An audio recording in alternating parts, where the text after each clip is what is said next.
Les investissements d'avenir, un accélérateur de vos projets d'innovation industrielle, une émission proposée par l'ADEME. Vous savez que depuis 2011, le programme d'investissement d'avenir, le PIA, opéré par l'ADEME, est le programme majeur de financement de l'innovation pour la transition écologique et énergétique, notamment sur l'économie circulaire. Nous allons avec Marine Glon de l'ADEME et les exemples des sociétés Harol Energy et Nextalim illustrer le rôle de financeurs précurseurs du PIA, mais aussi les autres bénéfices de l'accompagnement de l'ADEME, crédibilisation technique, valorisation et communication. Donc je vous lisais avec moi Marine Glon, qui est responsable du programme d'investissement d'avenir à l'ADEME. Face à elle, David Bossan, qui est directeur fondateur d'Harol Energy, et puis Jean-François Klenfinger, qui est directeur fondateur de Nextalim. Madame, messieurs, bonjour. On va d'abord, avec vous, Marine Glon, rapidement rappeler ce que sont les investissements, enfin, ce qu'est le programme d'investissement d'avenir. Oui, bonjour. Donc, le programme des investissements d'avenir a été lancé en 2010 suite à un rapport coécrit par messieurs Juppé et Rocard. Et l'objectif était de lancer un programme de relance de l'innovation, du financement de l'innovation en France. À l'origine 35 milliards d'euros, réabondé à 47 milliards d'euros en 2013 par le gouvernement suivant, dont 2,8 milliards d'euros confiés à l'ADEME pour financer des projets d'innovation sur la partie transition énergétique et écologique. Donc l'objectif, c'est de financer des projets d'innovation portés par les entreprises en consortium ou des entreprises seules, contribuant à la transition écologique et énergétique sur 3 grands volets. L'énergie, les énergies renouvelables et la chimie verte, et tout ce qui va concerner le bâtiment, l'industrie, l'efficacité énergétique. Le deuxième grand volet, ça va être le transport, la mobilité. Et le troisième, l'économie circulaire. Alors, pour bien comprendre le mécanisme, vous me dites 2,8 milliards qui ont été confiés à l'ADEME, c'est de l'argent que l'ADEME donne et puis c'est fini ou elle se fait rembourser ? Alors, il s'agit principalement d'avances remboursables. Donc, quand nous accompagnons un projet, une partie, les laboratoires de recherche et tout ce qui va être collectivité, etc., vont être financés sous forme plutôt de subventions. Par contre, les entreprises qui vont être les principales porteuses des projets seront aidées avec un mix d'avances remboursables et de subventions. Les avances remboursables représentant généralement entre 70 et 80% des aides qui leur sont octroyées. Alors, ces investissements d'avenir, ce programme et ces projets ont évolué avec des produits complémentaires. Oui, puisque les appels à projets, anciennement appels à manifestation d'intérêt, les AMI de l'ADEME, qui étaient bien connus, ont été complétés par un second système de financement dédié aux PME, ce qu'on appelle les initiatives PME.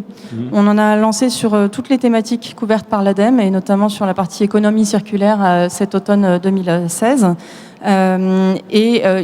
Cela consiste à permettre aux PME portant des projets de plus de 300 000 euros de budget à déposer des projets où elles passent devant un jury assez agile et rapide et qui permet d'octroyer des aides en subvention allant jusqu'à 200 000 euros.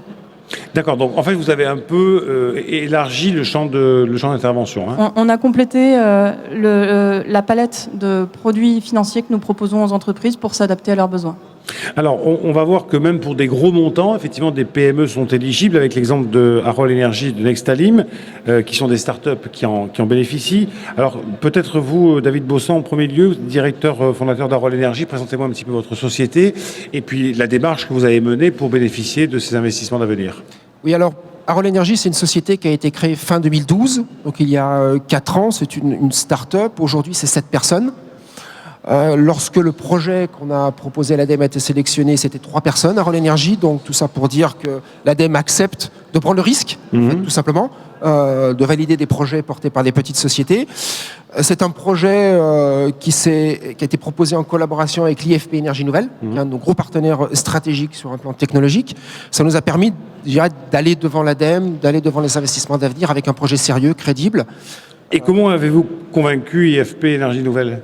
Alors, en fait, ce projet, c'était... On va d'abord dire ce que c'est, ce projet. Alors, ce projet, c'est une nouvelle technologie de purification de biogaz pour la production de biométhane, avec une IP qui est complètement française, là où les technologies sont majoritairement dominées par des apports étrangers.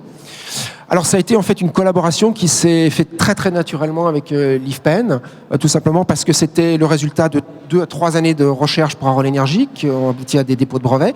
Et pour l'IFPEN, c'était la concrétisation, ce démonstrateur de 10 ans de recherche.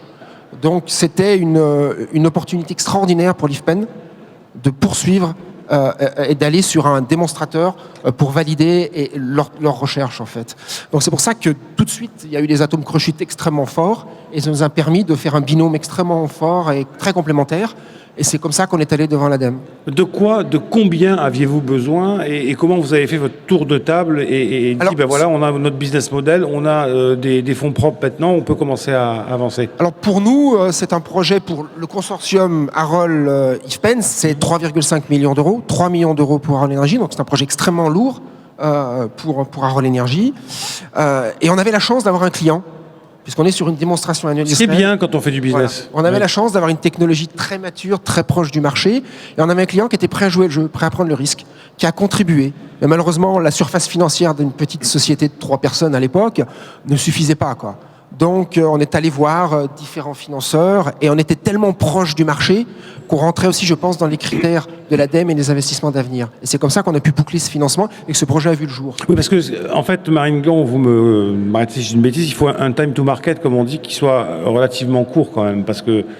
Oui, effectivement, on va compléter en fait d'autres systèmes d'aide qui existaient déjà auprès de l'ANR, l'Agence nationale de la recherche, le FUI qui existait aussi. Notre particularité, c'est vraiment d'accompagner les entreprises jusqu'à la phase de commercialisation. Et c'est un peu cette phase-là qui est difficile aujourd'hui à financer en France. Et notre volonté, c'est d'aider les projets et les technologies qui ont souvent fait l'objet de recherches préalables assez avancées à déboucher sur de la création d'emplois, de la valorisation business sur notre territoire. Alors, on va continuer la belle histoire, effectivement, d'Arol Énergie avec l'IFP Énergie Nouvelle. Vous avez monté votre business, on va dire, avec votre client. Qu'est-ce que vous avez fait concrètement ?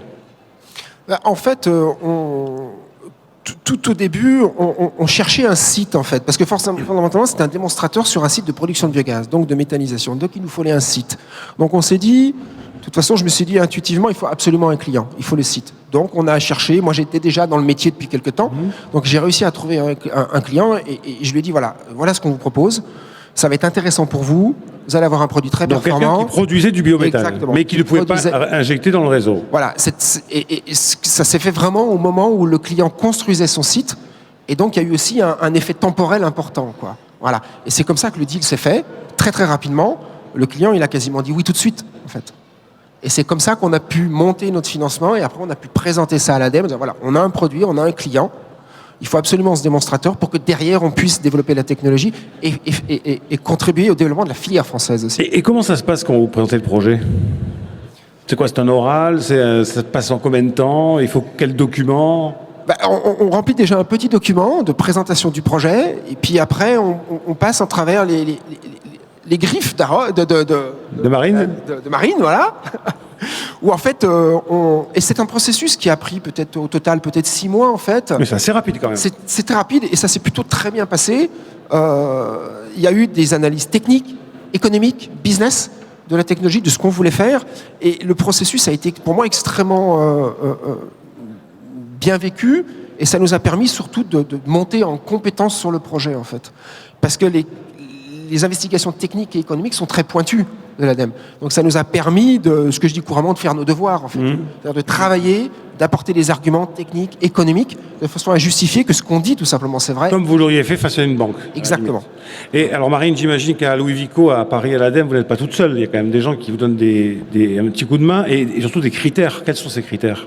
Alors effectivement, dans l'équipe qui s'occupe du programme, on est une équipe d'une trentaine de personnes à organiser le pilotage des investissements d'avenir, mais on s'appuie sur une base beaucoup plus large qui sont tous les ingénieurs ADEME, chacun spécialisé sur leur domaine.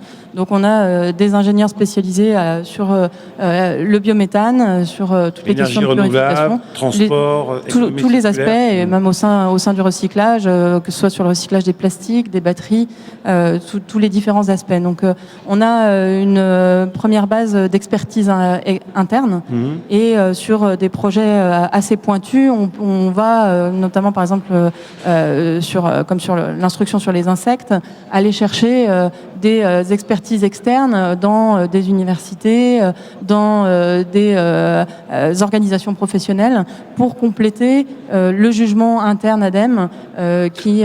ça, c'est de Laurent Barre. Je vais me tourner tout de suite vers Jean-François Kelfiger, donc, qui est directeur fondateur de Nextalim. Alors, Marine a dit les insectes. En fait, l'idée, c'est de produire des protéines à partir d'insectes. Prenez votre micro. Quand vous déposez Oui. Oui. Quand vous déposez un dossier, qu'en plus il y a toute l'expertise, parce qu'on parle d'argent là, mais on parle aussi de toute l'expertise qu'apporte l'ADEME. Marine disait, on va chercher dans une université des conclusions de chercheurs, des études qui prouvent la faisabilité et la viabilité du projet. Pour vous, je disais de Laurent Barre, c'est extraordinaire. Oui, c'est tout à fait précieux parce que dans cette phase initiale où on est en train de construire le projet, ça nous apporte des références sur les points à approfondir, sur les questions que se posent l'ADEME et les investisseurs qui vont être sur l'ADEME, si bien qu'une fois qu'on a fait ces devoirs, comme l'a dit Harold, on est très vite opérationnel devant les banques, devant les investisseurs. Donc on ressort de ce processus d'instruction avec un dossier qui est solide, qui est construit de bout en bout, avec des points qui ont été creusés partout où il y a des interrogations. Parlez-moi de votre projet. On va voir une petite vidéo après, mais parlez-moi de votre projet en fait. Alors Nextalim propose un procédé de valorisation des biodéchets avec des insectes. On reproduit ce qui se passe dans la nature. Dans la nature, quand vous avez une pomme pourrie, les mouches viennent, elles pondent dedans. De ces œufs sortent des asticots. Ces asticots vont manger la pomme. Ce qui reste, c'est utile pour les plantes.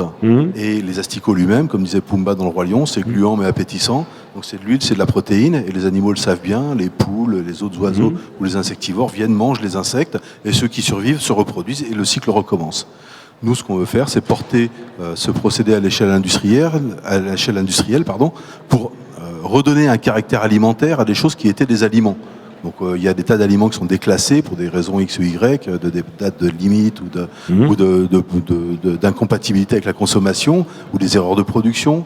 Et tous ces aliments-là, on peut les utiliser pour faire des soupes pour des insectes et refaire des aliments pour nos animaux, plutôt que d'aller chercher des poissons au fond de la mer pour faire de la farine de poisson et nourrir des poissons d'élevage, ou pour les déforester de l'Amazonie. Et alors,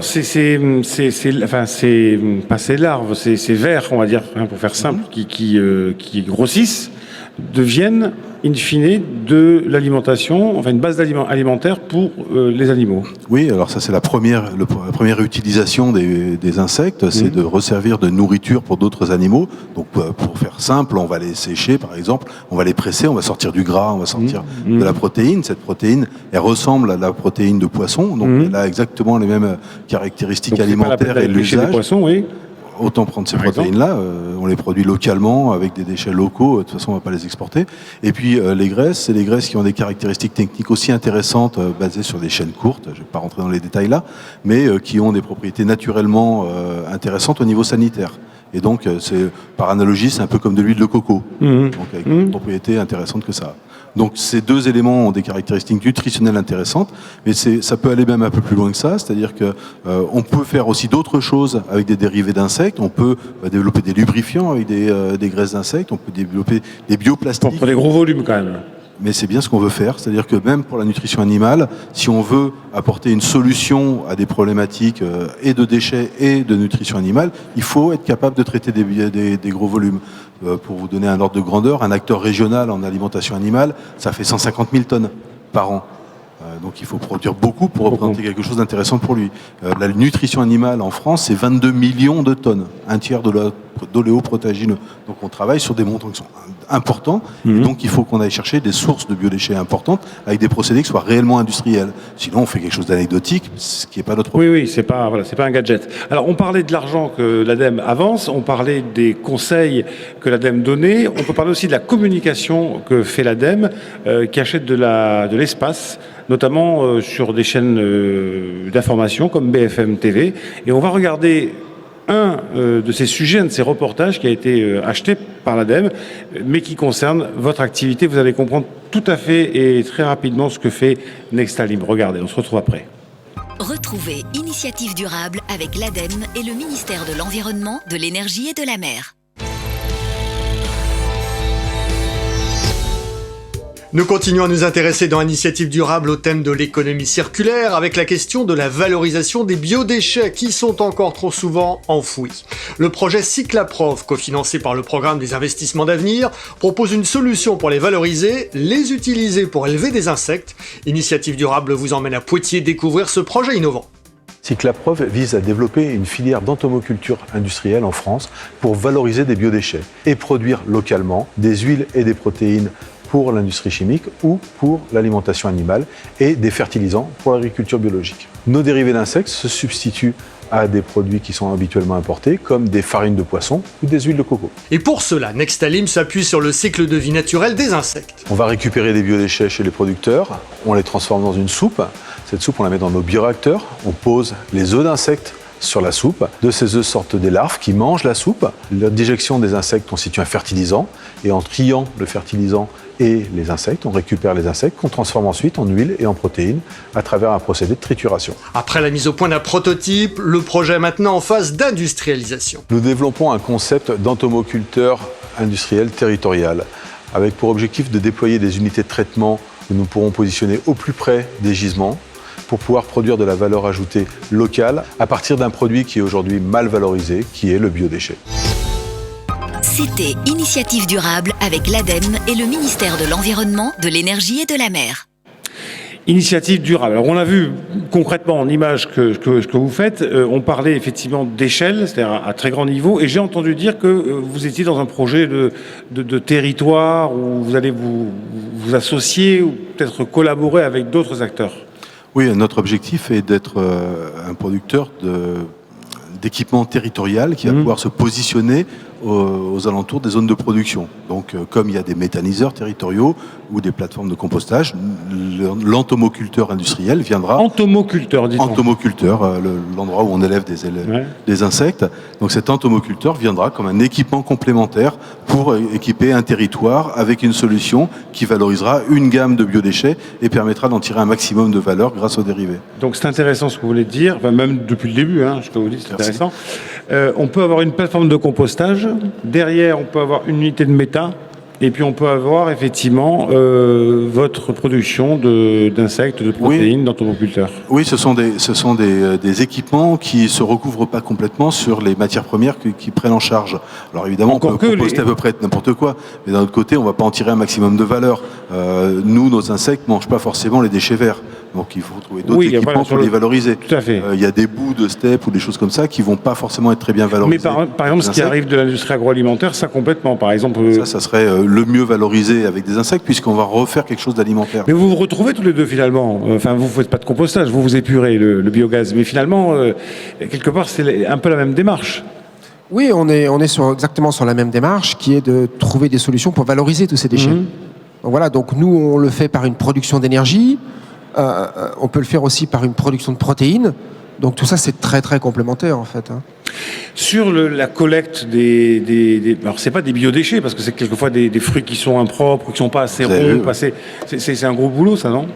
C'est un métier en tant que tel, donc c'est-à-dire que nous, on va s'insérer dans l'écosystème de gestion des biodéchets. On n'est pas tout seul, les biodéchets, ça existait avant que Nextalim, donc c'est-à-dire qu'il y a des gens dont le métier, c'est de faire la collecte de ces biodéchets. On va travailler avec eux. Il y a des gens qui, jusqu'à présent, ne séparaient pas leurs biodéchets. On va les inciter à le faire pour leur permettre de les valoriser conformément à la réglementation.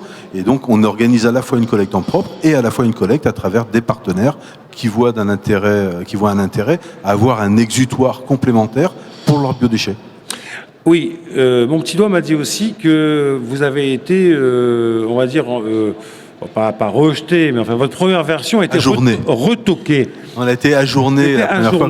Alors, pourquoi ? Oui. Parce que c'est un processus qui est long de créer une start-up sur un sujet qui n'existe pas. Nous, on a commencé par faire une étude complète de tout ce qui s'était écrit sur le sujet. Puis après, on a fait une preuve de concept.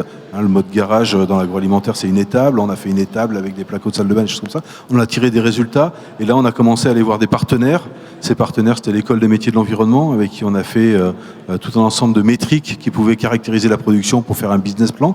Mais c'est aussi des partenaires qui voyaient un intérêt sur le développement de la filière, et notamment Arrivé Belle Année et Sister, qui sont l'un un fabricant d'aliments pour animaux et qui cherche de nouvelles sources de protéines, et l'autre qui est un spécialiste de montage de filières innovantes sur la partie déchets et sur la RSE. Donc avec ces deux partenaires-là, on a commencé à avoir un ancrage territorial dans la région Poitou-Charentes, et c'est à ce moment-là qu'on a ensemble formalisé une première version du projet qu'on a porté à l'ADEME.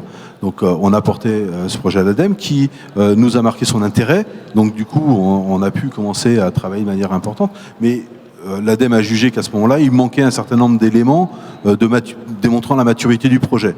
Donc on a bien entendu quels étaient ces éléments-là et on a commencé à travailler dans le sens qui nous permettait d'aller vers cette démonstration. C'était très important pour nous, j'insiste, parce que du coup, cette discussion qu'on a eue avec l'ADEME nous a permis d'avoir une discussion différente avec nos futurs investisseurs et avec d'autres bailleurs de fonds. Vous améliorez votre dossier au fil de l'eau. Voilà, donc on est arrivé devant ces nouveaux investisseurs avec un vrai dossier construit et avec une perspective de dire si on arrive à démontrer ça, on pourra avoir un financement de l'ADEME, en tout cas on sera éligible. Parce qu'on est sur un projet qui est très intensif en capital, hein, il faut plus d'une dizaine de millions d'euros pour arriver à fabriquer l'usine, les mettre en place, les matériels et faire la R&D. Donc il faut aller chercher des capitaux, et donc pour ça il fallait être crédibilisé par l'ADEME et avoir fait un premier labo. Donc grâce au premier passage à l'ADEME, on a fait notre laboratoire. Avec ce laboratoire, on a démontré qu'on était capable d'avancer et on était capable de faire une première levée de fonds, et ça nous a permis de retourner voir les investissements d'avenir, ce coup-ci avec un vrai dossier, et pour passer dans un vrai process d'instruction qui a été très intéressant. On retrouve ici en fait la demande des investissements d'avenir en termes de niveau de maturité des projets. Quand Jean-François Kleinfinger est venu nous voir la première fois, effectivement on a jugé que l'idée était intéressante. Il y avait encore pas mal de choses à préciser dans le déroulement du projet, et donc on l'a plutôt redirigé à ce moment-là vers des études préalables qui permettaient de serrer un peu les risques. Et quand il est revenu vers nous, je crois que c'était quelques mois plus tard, moins d'un an plus tard, il avait suffisamment progressé dans sa démarche et dans sa réflexion pour qu'on ait vraiment quelque chose qui nous paraissait solide à accompagner, puisqu'en fait, au moment où on décide de financer, comme il y a quand même une partie importante de risque, on le sait et on est là pour ça, pour jouer un rôle de financement complémentaire au marché qui, aujourd'hui, ne joue pas ce rôle, ne souhaite pas prendre ce risque suffisamment. Donc nous, on va le prendre, ce risque, mais on va néanmoins essayer de le jalonner. Et c'est tout le travail qui est fait au moment de l'instruction, de savoir un peu à quel moment est-ce qu'on atteint les résultats qu'on souhaitait au moment de l'instruction, ou à quel moment il est nécessaire de se dire d'un commun accord qu'on arrête le projet parce qu'on ne va pas dans la bonne direction. David, un témoignage sur cet aspect, je dirais, de dialogue avec l'ADEME. Alors vous, ça s'est passé du premier coup, enfin, c'est pas forcément... Je ne sais pas si on peut dire que c'est passé du premier coup, mais en tout cas, on a suivi un processus qui a été rigoureux d'un ensemble de réunions d'instruction qui ont donné lieu à des questions, donc on a dû répondre à ces questions-là, et tout ça, c'est un processus, quoi. Donc, moi, comme je disais tout à l'heure, je l'ai extrêmement bien vécu, parce que à chaque fois qu'on a une question, ça nous oblige à réfléchir. Donc, on monte en compétence, on monte en qualité de la compréhension de la valeur qu'on apporte. Quand on va voir l'ADEME, on est tous persuadés de la qualité de notre projet.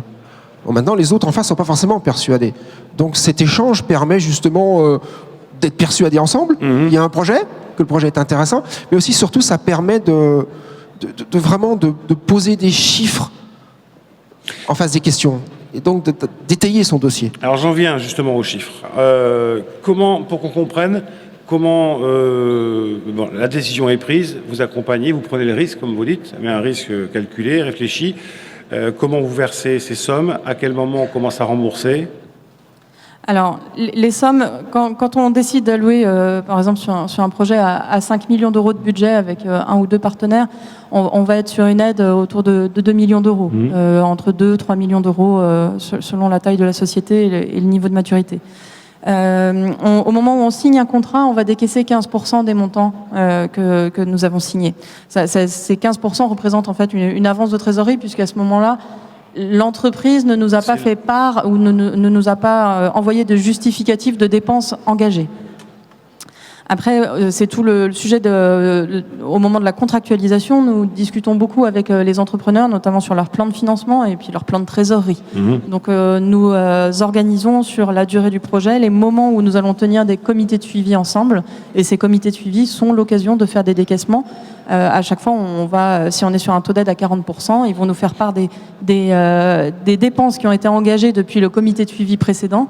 Et puis, on va calculer le montant d'aide qu'on leur doit et le décaisser juste après le comité de suivi. Et à quel moment ils remboursent ? Alors, le remboursement n'a jamais lieu, démarre au plus tôt à la fin du projet. Et est déclenché par des critères qu'on a pu déterminer avec l'entreprise. Ça va être généralement le fait que l'entreprise ait atteint un cumul de chiffre d'affaires avant telle année ou atteint des succès techniques qu'on aura définis de façon commune avec l'entrepreneur. Et dans votre cas, David Bosson, IFP Énergie Nouvelle a mis de l'argent aussi ? Alors, Harold Energy a 3 millions de projets, d'euros pour le projet, a touché à la fois de la subvention et de l'avance remboursable, 30% de subvention, 70%. L'IFPEN, qui est un organisme de recherche, eux ont touché de la subvention, qui était basée sur un pourcentage des sommes qu'ils allaient dépenser sur le projet. Bon, aujourd'hui, ils sont clairement très largement au-dessus de ce qu'ils s'étaient engagés à dépenser, parce qu'ils ont investi aussi beaucoup en plus du projet, bien au-delà de l'environnement du projet. Mais eux, c'était de la subvention. Nous, c'est de la subvention et de l'avance, qui nous sera remboursée sur des critères qui ont été définis avec l'ADEME, avec Marine, qui vont se déclencher avec le business plan en 2020 et 2022. D'accord, donc ça laisse à peu près, on va dire, c'est presque une dizaine d'années, presque, enfin pas tout à fait, mais donc c'est 6-8 ans. Voilà, ça laisse un nombre d'années suffisant, je dirais, pour pouvoir lancer la machine en termes de commercial, en fait. Est-ce que vous avez un conseil à donner à des sociétés qui seraient dans cet esprit d'aller chercher de l'investissement via les PIA ? Oui, on peut donner un premier conseil, c'est d'abord de bien formaliser son dossier, d'essayer de comprendre par une première interaction avec l'ADEME exactement ce qui est attendu, et ensuite c'est de se mettre dans une posture de discussion avec l'ADEME. Nous, on a trouvé tout à fait enrichissant ces échanges qu'on a pu avoir avec c'est du boulot, quand même, les équipes. Pardon ? C'est du travail. Oui, c'est beaucoup de travail. Il faut beaucoup écrire, beaucoup formaliser. Nous, je crois que la première version faisait 250 pages. D'accord. Je dirais pas, je me rappelle plus le nombre de tâches qu'il y avait dans la description du projet, mais il y en avait un paquet. Et on a fait ensuite une mise à jour de ça. Je pense que le premier dossier, on a dû pendant 3 mois, nuit et jour. Et la deuxième version, ça devait être à peu près ça aussi, mais un peu moins dense, on va dire. C'est plus dans un échange. Dans la deuxième version, il y a eu beaucoup d'interactions avec des séances de questions-réponses. Mais le premier socle, il faut le sortir. Voilà, il faut travailler 3 mois. De toute façon, il faut le sortir. C'est nécessaire pour faire un business plan, donc il fallait le sortir. Ce qui est intéressant, c'est que l'ADEME propose un plan de documents et méthodo. Ne serait-ce que de se mettre dans ce canevas, c'est une méthodo d'écriture de ce business plan entre guillemets ou de cette version du business plan. David Bosson, un conseil ? Oui, et Marine aussi. Moi, ce que je veux dire simplement, faut être prêt. Il faut avoir des partenaires, faut un projet qui soit cohérent, mais surtout aussi, il faut avoir un projet qui soit très proche du marché. Et c'est là où c'est unique pour les investissements d'avenir. C'est que nous, on a été confrontés à un problème très concret, c'est qu'on avait un projet qui était tellement proche du marché qu'on ne trouvait aucun financement. On parlait des FUI, les FUI nous ont dit mais vous êtes trop proche du marché pour nous, on ne sait pas faire, on n'a pas les outils pour vous financer. Et le seul levier qu'on a trouvé, c'est les investissements d'avenir. Alors, peut-être pour compléter, tous les dossiers qui nous sont déposés ne font pas 200 pages. Je rassure tous ceux qui voudraient se lancer et déposer des projets. Je pense que le projet Biomètre était beaucoup plus court dans sa rédaction. En tout cas, il faisait pas 200 pages. Si on rajoute toutes les réponses aux questions, on doit bien 200-300 pages, je pense. Mais bon.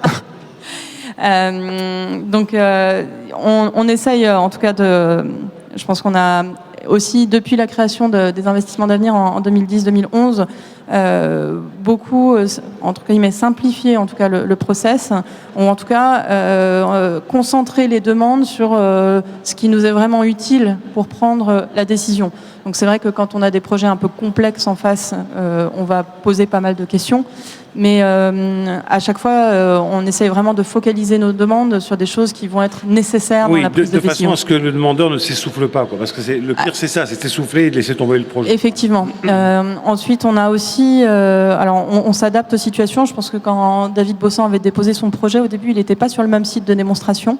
Oui. On avait laissé 2-3 mois en stand-by le dossier, le temps que un accord soit finalisé avec le site de démonstration actuelle.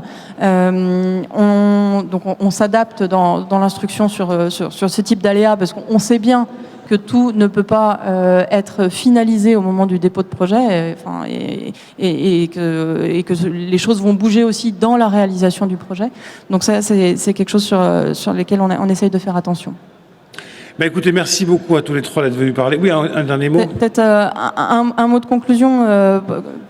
Ici à Polytech, on est quand même sur un outil de financement majeur dans le secteur à la fois de la transition écologique et énergétique, mais plus particulièrement de l'économie circulaire, du recyclage, de la valorisation énergétique de déchets, et aussi sur les problématiques de l'eau et de la biodiversité. Donc aujourd'hui, au sein des investissements d'avenir, on est à 550 projets validés pour 1,9 milliard d'euros aujourd'hui, dont 200 projets issus des initiatives PME. Et sur la partie économie circulaire, on est à 82 projets pour 190 millions d'euros. Donc on est le plus gros guichet focalisé sur la thématique. Avec une bonne identification par les acteurs du secteur, parce qu'on a un flux de dossiers qui nous est proposé qui est assez régulier. Est-ce qu'il y a un secteur qui est moins privilégié que d'autres ? Non, on a aujourd'hui dans les projets qu'on accompagne, on a des projets sur les recyclages des plastiques composites, sur les plastiques ménagers, les plastiques agricoles, les métaux, les batteries lithium issues des véhicules électriques notamment. On a des projets sur la méthanisation, sur les centres de tri, sur la gazéification. Et depuis les résultats de l'initiative PME qui a eu lieu cet automne, on a 26 lauréats, dont une grosse partie aussi dans l'éco-conception, les tests de nouveaux business models sur le passage à l'économie de la fonctionnalité.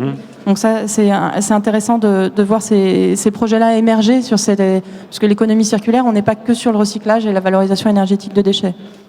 Peut-être pour ajouter aussi et conclure, on a au niveau de l'ADEME et des investissements d'avenir de nombreuses initiatives PME qui sont ouvertes en ce moment et qui vont se clôturer d'ici mars. Donc je vous invite chaleureusement à consulter le site internet de l'ADEME pour en prendre connaissance. On a notamment, pour ce qui va concerner Polytech plus particulièrement, une initiative PME sur l'eau et les milieux aquatiques. Oui, qui est le nouveau, qui est un domaine que Polytech a souhaité mettre en avant et faire un focus particulier pour ce Polytech 2016. Exactement. Donc tous les projets portés par des PME de plus de 300 000 euros de budget peuvent postuler. Cela clôture le 9 janvier prochain sur un dossier très allégé. Et nous avons toujours en cours un appel à projet du type de celui qui a servi à financer Arol et Nextalim. Donc un appel à projet économie circulaire dans le cadre des investissements d'avenir et qui clôture définitivement le 27 février prochain. Et pour vous donner une preuve supplémentaire de l'efficacité du programme investissement d'avenir, c'est qu'Ecocéan, qui a bénéficié d'un PIA, a été primé ce matin. Il y a eu le grand prix, un des grands prix des prix entreprises et environnement. Et là, on touchait directement au milieu aquatique, à la mer. On retrouve les lauréats investissements d'avenir vraiment partout dans le secteur. On a aussi l'entreprise Vaga Énergie qui a été primée, que nous accompagnons depuis 2 ans également. Merci à vous trois. Merci à l'ADEME en tout cas pour ce travail effectué sur nos dossiers et pour la confiance. Nous, ça a été vraiment précieux. C'est essentiel pour que des boîtes comme nous puissions démarrer. Merci d'être venu sur le plateau TV de Polytech. Bon salon et puis on se retrouvera un petit peu plus tard pour une nouvelle émission. Merci. Merci.